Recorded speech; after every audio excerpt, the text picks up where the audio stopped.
We're breaking down every Bray Wyatt promo since the beginning, so open your books to Chapter 2 as we follow the words of the Red. Chapter 2, Brainwashing. I don't need no internet machine to connect to my people. Your Facebooks and your Twitter, it's all useless to me, man. Because my people, they know that I am with you always. Still, I find it humorous the things they say about me on the internet. They say things like, Bray Wyatt, well, he's a liar. He's a hoax. Oh, no, I'm not. No, I'm not. You better believe I'm not. They say things like Bray Wyatt, well, he's just standing there brainwashing folks. Brainwashing? Well, you got me on that one. I'm brainwashing you all right now. I'm washing your brains of the filth in the TV, the media, the sports in your mind since the day you were born. They also say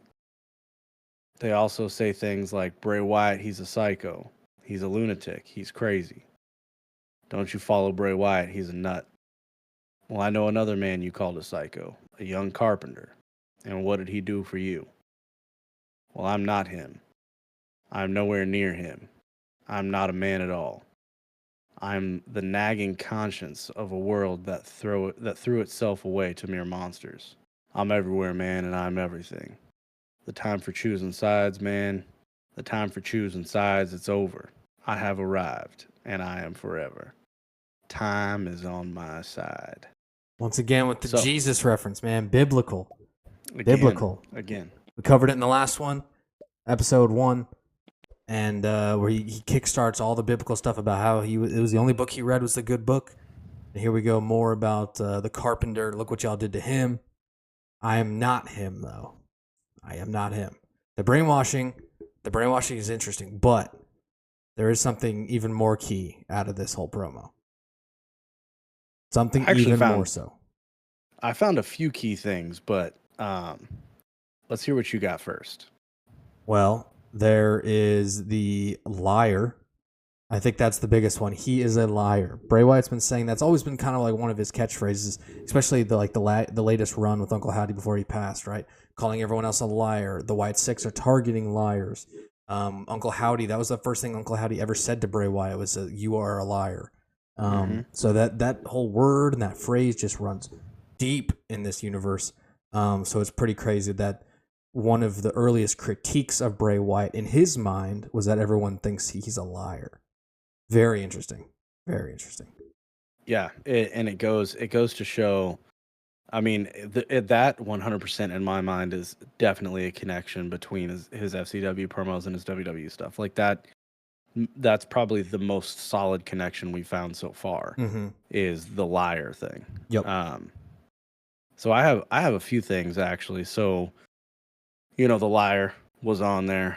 The brainwashing was on there because he kind of continued that, and they, during his the early Wyatt family days, they like Michael Cole, announcers, people backstage, they'd say that all the time that like when Cena joined the Wyatt family for 2 seconds, or when Daniel Bryan did, Randy Orton, whatever, they would always kind of throw it back to, oh, he brainwashed him, right? And that was like a key word that they used back then was brainwashing. So that kind of goes hand in hand with the idea of the cult, right? You kind of have to brainwash them in order to get them on your side, but still, I think other than the obvious appearance and mannerisms, as one of the direct correlations between FCW days and WWE days. Sure. Ones that I found interesting were psycho, lunatic, and crazy. So this is all things that people referred to him as, but he didn't really get called that stuff on main roster WWE. I can't. No. I mean, he might have been called like psycho at some point. Maybe he's like acting, but like lunatic, I'm sure they didn't use that word specifically because it was directly related to Dean Ambrose at the time. Yeah. He did say psychopath. There was an episode of the Firefly Funhouse where him and I believe Mercy the Buzzard or Ramblin' Rabbit break down what the word psychopath means, but that's the only Right. similar thing I can think of. Right. So those are words that obviously you could use to describe any one of Bray Wyatt's personalities on the main Sure. roster of WWE, but were never really directly attributed to him. So the other thing that I kind of got was I'm really rolling on this connecting Sister Abigail to early Bray Wyatt um, theory, right? Hmm. So he has another Jesus reference, um, obviously talking about the young carpenter, and he says, "I'm not him," and it kind of sounds, because like this is a heel promo, it kind of sounds like he's saying, well, "I don't want to be him. I'm not him." But what if he's not? What if, because he spent all this time reading the good book with Sister Abigail, that he's saying this out of respect? Mm. So he's like, I can't, I could never be God. I'm not, I could never be Jesus, whatever.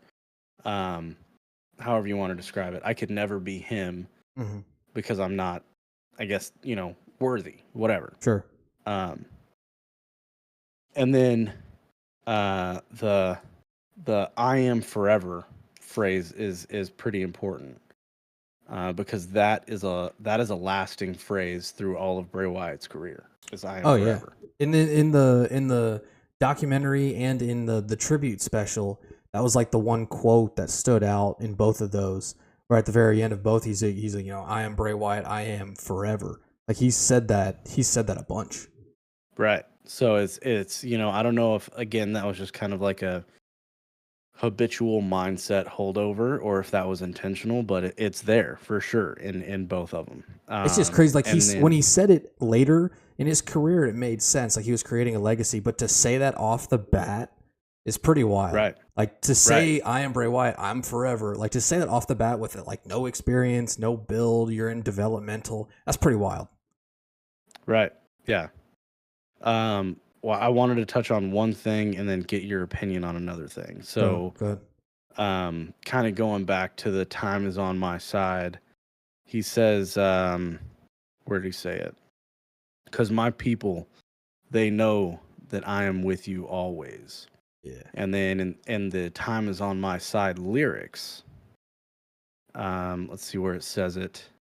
Uh, "Go ahead and light up the town, and baby, I do anything your heart desires. Remember, I'll always be around." So it's kind of the same sentiment as what the song's giving off, is Mm-hmm. I'm always there.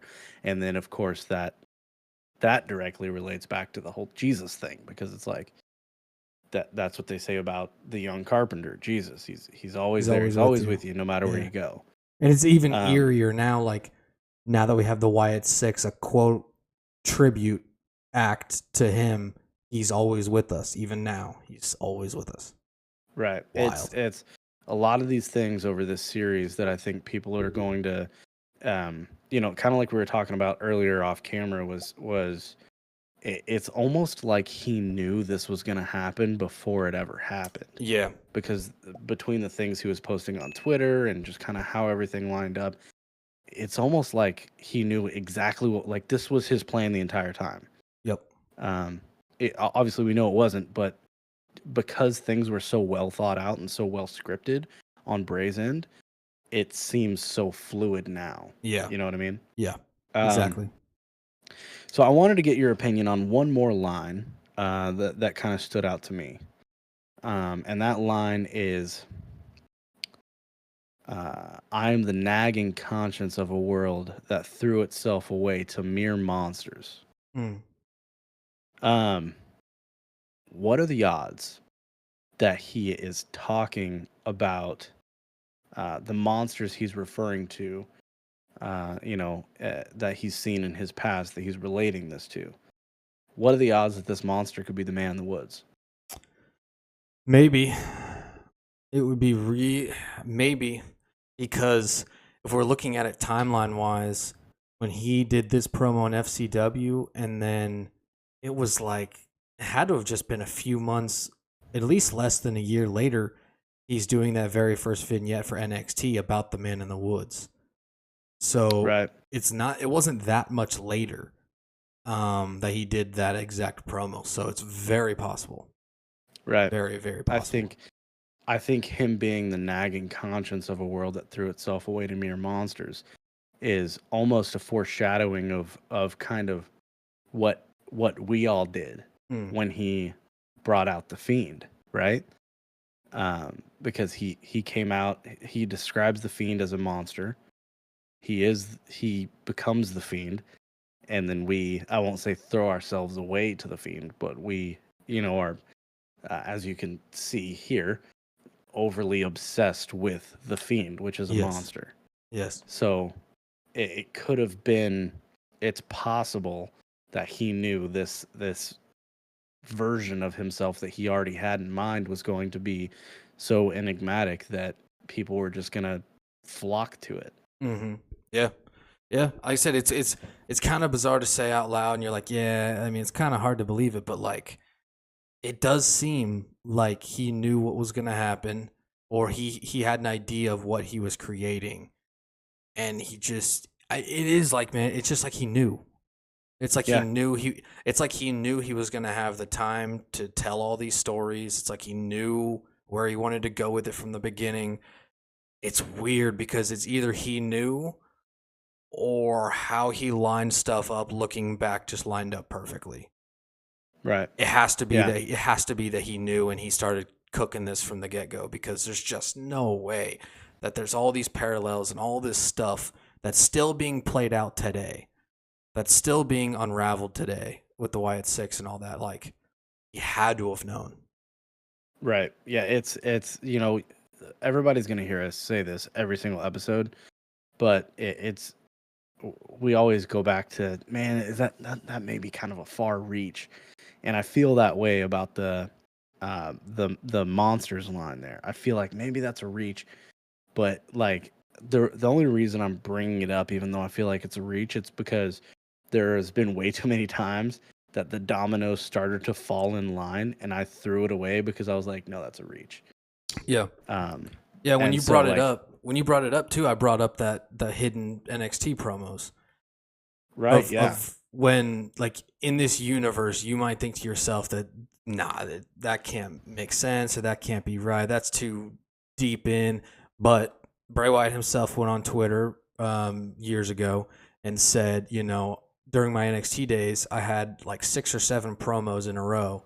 And each one of those promos, I worked in a secret word. And when you put it together, it's like a secret hidden message. And like nobody had figured it out for like years and years. That's what we're saying, is like this dude threw in stuff that you would never even guess. Like, you're telling me that he threw in an extra word or two for 6, 7 promos in a row that you got to decrypt and put together for another hidden message. Like, it even, like, I always go back to the shatter. It's literally in the lyrics that the little details matter. It's in the theme song. It's in the theme song. Like, it's crazy, man. And this was another promo that just continues it. And that was before Bray was even known for his hidden messages and little codes and all that. That was before then. So what do you think he's added since he, after he became the secret message guy? Yeah. You know what I mean? There's probably so many hidden messages out there that no one's ever going to connect them all. No, and I think that's a goal for me of this series, is as we break down each week in and week out and all the promos, like, we can help piece together some of this stuff that maybe other people missed, other people overlooked, stuff that he never thought people would, you know what I mean? Like, as we go in depth with all of these, we're putting out, 12 to 15 minute videos per promo. We're going to dig up some stuff that I guarantee you people haven't seen or haven't thought about or heard about or connected. So make sure you guys subscribe if you're new and like the video if you enjoyed. We're going to be doing this for all the promos that we can find. We're going to try and go in order as we can. The documentation of a lot of these promos is kind of difficult to find, but we're going to go try and go in order. So make sure you guys subscribe if you're new, like the video, and thank you guys so much for watching. We appreciate you.